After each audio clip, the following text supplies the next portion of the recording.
Hello friends, welcome to taste of Sanvi. இன்னைக்கு நம்ம சேனலில் ஸ்ட்ராபெரி கேக் எப்படி செய்கிறதுன்னு பார்க்கலாம்.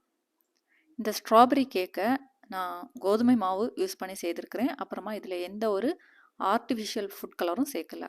இந்த கேக் செய்கிறதுக்காக நான் இன்னைக்கு 25 ஸ்ட்ராபெரி பழங்கள் எடுத்துருக்கிறேன். நல்ல ஃப்ரெஷ்ஷான பழங்கள் பார்த்து எடுத்துக்கோங்க. அதோட காம்பெல்லாம் நீக்கிட்டு நல்லா கழுவி சுத்தம் பண்ணிவிட்டு கட் பண்ணி எடுத்துக்கோங்க. ஒரு கப்பு தயிர் எடுத்துக்கோங்க. 1½ கப்பு ப்ரௌன் சுகர் எடுத்துக்கோங்க. ஒரு மிக்ஸி ஜார் எடுத்துக்கோங்க. அதில் இந்த ப்ரௌன் சுகரை சேர்த்து இந்த மாதிரி நல்லா நைஸாக பொடிச்சு எடுத்துக்கோங்க. அடுத்ததாக 3/4 கப்பு ஆயில் சேர்த்துக்கோங்க. நான் இன்னைக்கு ஆலிவ் ஆயில் சேர்த்துருக்குறேன். அடுத்ததாக அந்த 1 கப் தயிரையும் சேர்த்துட்டு இந்த மாதிரி நல்லா நைஸாக அரைச்சி எடுத்துக்கோங்க. கூடவே கட் பண்ணி வச்சுருக்கக்கூடிய அந்த ஸ்ட்ராபெரி பழங்களையும் சேர்த்து நல்லா நைஸாக அரைச்சி எடுத்துக்கோங்க. அடுத்ததாக ஒரு பாத்திரம் எடுத்துக்கோங்க. அதில் இந்த அரைச்சி வச்சுருக்கக்கூடிய அந்த ஸ்ட்ராபெரி கலவையில் பாதி சேர்த்துக்கோங்க. அந்த கலவை மேலே ஒரு அரிப்பு வச்சுக்கோங்க. அதில் 1¼ கப்பு கோதுமை மாவு சேர்த்துக்கோங்க. 1/4 கப்பு சோள மாவு கார்ன்ஃப்ளவர் சேர்த்துக்கோங்க. 2 டீஸ்பூன் பேக்கிங் பவுடர் சேர்த்துக்கோங்க. அடுத்ததாக 1 டீஸ்பூன் பேக்கிங் சோடா சேர்த்துக்கோங்க. சேர்த்துட்டு அரிச்சுக்கோங்க. அரிச்சிட்டு பாதி மாவு சேர்த்தா போதும். அப்புறமா மிச்சம் இருக்கக்கூடிய அந்த ஸ்ட்ராபெரி கலவையை சேர்த்துக்கோங்க. சேர்த்துட்டு திரும்பவும் மிச்சம் இருக்கக்கூடிய மாவை அரித்து சேர்த்துக்கோங்க. அதாவது மாவை ஒரேடியாக சேர்க்கக்கூடாது, ஸ்ட்ராபெரி கலவையும் ஒரேடியாக சேர்க்கக்கூடாது, 2 தடவையாக சேர்த்துக்கோங்க. சேர்த்துட்டு நல்லா மிக்ஸ் பண்ணிக்கோங்க. கட்டிகள் எதுவும் இல்லாமல் நல்லா அழகாக மிக்ஸ் பண்ணிக்கோங்க. இப்போ நம்ம மிக்ஸ் பண்ணி ரெடி பண்ணிட்டோம். அடுத்ததாக 9 இன்ச் பேன் எடுத்துக்கோங்க. அதில் பட்டர் சேர்த்துக்கோங்க. பட்டர் சேர்த்துட்டு அடிப்பாகம் சைடில் எல்லாம் நல்லா தடவிக்கோங்க. அடுத்ததாக அடியில் பட்டர் பேப்பர் சேர்த்துக்கோங்க. சேர்த்துட்டு மிக்ஸ் பண்ணி வச்சுருக்கக்கூடிய அந்த கேக் மிக்ஸையும் சேர்த்துக்கலாம். அடுத்ததாக நம்ம என்ன பண்ணோம்னா அவனை 180 டிகிரி செல்சியஸில் 5 மினிட்ஸ் ப்ரீ ஹீட் பண்ணிக்கோங்க. அடுத்ததாக அந்த கேக் மிக்ஸை உள்ளாடி வச்சுக்கலாம். வச்சுட்டு அவனை க்ளோஸ் பண்ணிடுங்க. 180 டிகிரி செல்சியஸில் 40 to 45 மினிட்ஸ் வேக விட்டுருங்க. 40 மினிட்ஸ்க்கு அப்புறமா ஓப்பன் பண்ணி பாருங்கள். சென்டரில் இந்த மாதிரி ஒரு குச்சி வச்சு குத்தி பாருங்கள். ஒட்டாமல் வரணும். ஆனால் லைட்டாக ஒட்டி இருக்குது. அதனால் திரும்பவும் ஒரு 5 நிமிஷம் நம்ம அவனுக்குள்ளாடியே வச்சு வேக விட்டுறலாம். க்ளோஸ் பண்ணிடுங்க. 5 நிமிஷம் கழித்து ஓப்பன் பண்ணி பாருங்கள். இப்போ கேக் தயாராகிடுச்சு. அடுத்ததாக நம்ம சென்டரில் ஒரு குச்சி வச்சு குத்தி பார்க்கலாம்.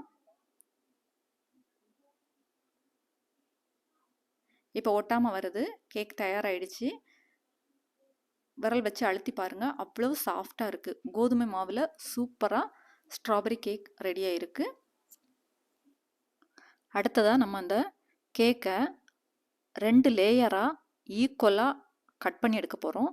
அது எப்படி கட் பண்ணணும்னு நான் ஏற்கனவே பிளாக் ஃபாரஸ்ட் கேக்கில் சொல்லியிருக்கிறேன். அதோட லிங்க் டிஸ்கிரிப்ஷனில் கொடுக்குறேன், செக் பண்ணி பார்த்துக்கோங்க. அப்புறமா இந்த லேயரை ஓரங்களை நம்ம கட் பண்ணி எடுத்துக்கலாம். அதுக்காக இந்த மாதிரி ஒரு பிளேட் வச்சுட்டு ஓரங்களை கட் பண்ணி எடுத்துக்கோங்க. அதில் இருந்து ஒரு பீஸ் எடுத்து பார்க்கலாம். பாருங்கள், சூப்பராக அழகாக வந்திருக்கு. பஞ்சு போல் இருக்குது. அடுத்ததாக இந்த கேக்குக்கு தேவையான விப்பிங் க்ரீம் ரெடி பண்ண போகிறோம். அதுக்காக நான் இன்னைக்கு heavy whipping cream 473 milli litre எடுத்துருக்கிறேன். அதில் 1/4 கப்பு பவுடர் பண்ண ஒயிட் சுகர் சேர்த்து விப்பிங் க்ரீம் ரெடி பண்ணியாச்சு. அடுத்ததாக அந்த விப்பிங் க்ரீமை ஒரு பிளேட்டில் வச்சுக்கோங்க. வச்சுட்டு கேக்கோட ஒரு லேயரை வச்சுக்கோங்க.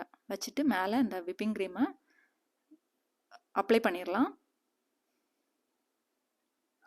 இந்த மாதிரி பைப்பிங் பேக் யூஸ் பண்ணி நம்ம விப்பிங் க்ரீமை வச்சாச்சு. அடுத்ததாக ஸ்பேச்சுலா வச்சு நல்லா தடவிக்கோங்க.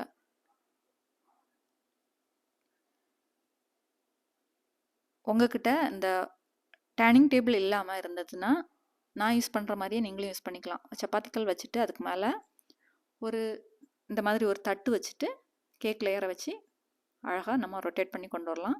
இப்போ ஒரு லேயர் ரெடி பண்ணிட்டோம். விப்பிங் க்ரீம் அப்ளை பண்ணி அதை ஃப்ரிட்ஜில் வச்சுட்டு எடுத்துக்கோங்க. அடுத்ததாக அடுத்த லேயரை வச்சுட்டு அந்த லேயர் மேலேயும் விப்பிங் க்ரீம் அப்ளை பண்ணிக்கோங்க.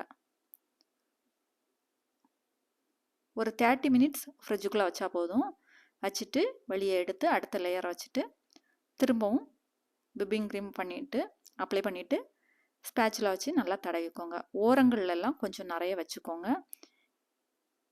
நம்ம ஓரங்களையும் விப்பிங் க்ரீம் வச்சு கவர் பண்ண போகிறோம். இந்த மாதிரி அப்ளை பண்ணிவிட்டு ஸ்பேட்சுலா வச்சு நல்லா ரொட்டேட் பண்ணி எடுத்துக்கோங்க. அடுத்ததாக அரை மணிக்கூர் ஃப்ரிட்ஜில் வச்சுட்டு இப்போ வெளியே எடுத்து வச்சுக்கலாம். இதில் அடுத்ததாக ஸ்ட்ராபெரி கிளேஸ் சேர்க்க போகிறோம்.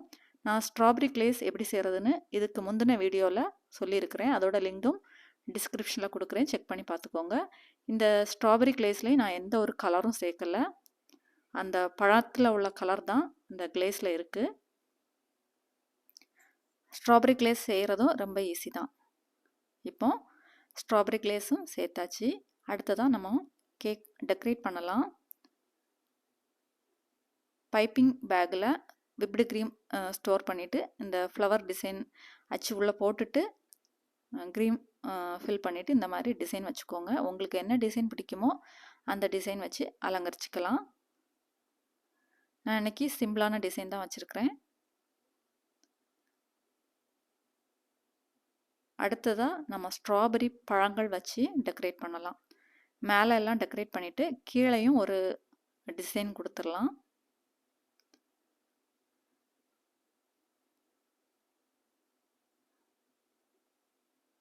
சூப்பராக அழகாக டெக்கரேட் பண்ணிட்டோம். அடுத்ததாக ஸ்ட்ராபெரி பழங்கள் வச்சுக்கலாம். உங்கள் விருப்பத்துக்கு ஏற்ற மாதிரி நீங்கள் ஸ்ட்ராபெரி பழங்கள் வச்சு டெக்கரேட் பண்ணலாம். நான் இந்த மாதிரி டெக்கரேட் பண்ணியிருக்கிறேன். இப்போ சூப்பராக அருமையாக ஸ்ட்ராபெரி கேக் தயாராகிடுச்சு. ஸ்ட்ராபெரி கிளேஸ், விப்பிங் க்ரீம் எல்லாம் சேர்த்து அழகாக செய்துட்டோம். இதில் எந்த ஒரு கலரும் நான் சேர்க்கலை, எசன்ஸும் சேர்க்கலை. ஆனால் இந்த கேக் அவ்வளோ வாசனையோட அழகாக இருந்தது. நீங்களும் இதே மாதிரி செய்து பாருங்கள். சூப்பராக இருக்கும், ஹெல்த்தியும் கூட. நான் மைதா யூஸ் பண்ணலை, எந்த ஒரு கலரும் யூஸ் பண்ணாமல் அழகாக செய்திருக்கிறேன். நல்ல வாசனையாக இருந்தது. நீங்களும் ட்ரை பண்ணி பாருங்கள். இப்போது நம்ம இந்த கேக்கை கட் பண்ணி பார்க்கலாம்.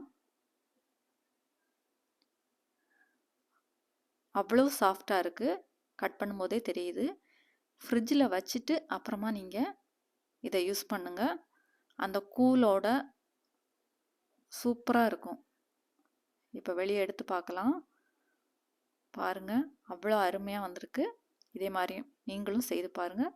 செய்து பார்த்துட்டு இந்த கேக் ரெசிபி எப்படி இருந்துன்னு சொல்லுங்கள். பிடிச்சிருந்தா மறக்காமல் எங்கள் சேனலை சப்ஸ்கிரைப் பண்ணி சப்போர்ட் பண்ணுங்கள். சப்ஸ்கிரைப் பண்ணிவிட்டு ஆல் என்கிற பட்டனையும் ப்ரெஸ் பண்ணுங்கள். அப்போ தான் நான் போடக்கூடிய வீடியோ எல்லாம் உங்களுக்கு நோட்டிஃபிகேஷனில் வரும். இந்த வீடியோ பிடிச்சிருந்தா மறக்காமல் எங்களுக்கு சப்ஸ்கிரைப் பண்ணி சப்போர்ட் பண்ணி ஷேர் பண்ணி லைக் பண்ணி கமெண்ட் பண்ணுங்கள். நன்றி. வாழ்க வளமுடன்.